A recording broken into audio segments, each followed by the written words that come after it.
आज मी मुगाच्या डाळीची कचोरी बनवते आहे।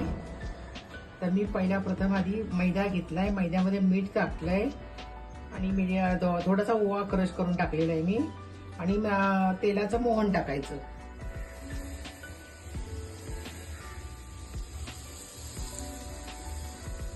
छानपैकी मिक्स करायचं आणि हातामध्ये असं गुठळे येतात ते बघायचं। आता थोडं थोडं पाणी घेऊन पीठ मळायचं।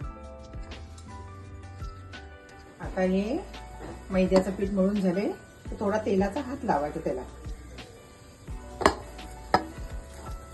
मैद्याचं पीठ तयार झालेलं आहे। कचोरीसाठी आतमध्ये भरण्यासाठी सारण: कढीपत्ता, कांदा लसूण चटणी, लाल तिखट, आमचूर पावडर, धना जिरा पावडर, हळद, हिंग, आणि मी धने आणि बडीशेपची क्रश केलेली आहे। जिरं टाकले तेलामध्ये। आता कढीपत्ता टाकते मी। कढीपत्ता झाला की मग धने अख्खी आणि बडीशेप हे टाकलंय।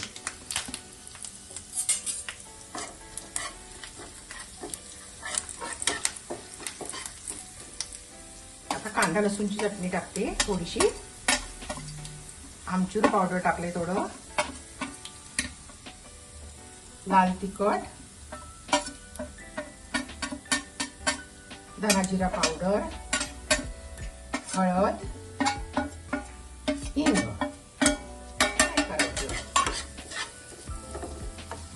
फ्राय करून झालं थोडं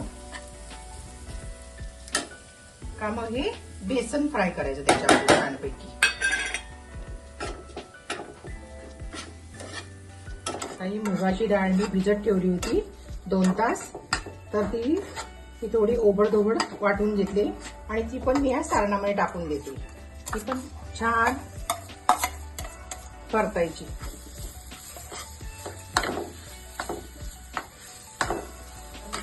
मी मीठ टाकते, मीठ टाकायची। आता मैद्याचे छोटे छोटे गोळे तयार करायचे।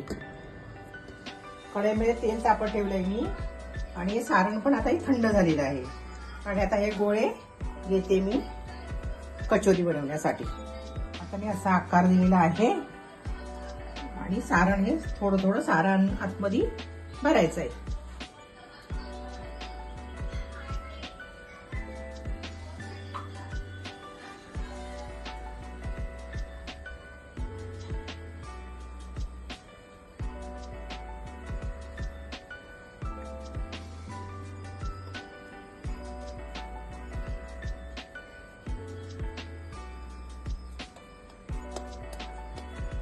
अशी हातावरतीच थापून घ्यायची आहे। आणि आता मी ही कढईमध्ये सोडते।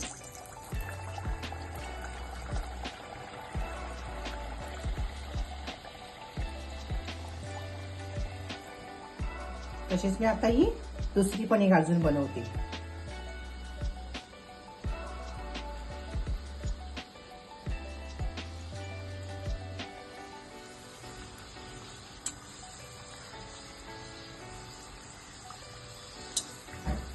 आता बघा किती छान फुगले ना, मस्तपैकी।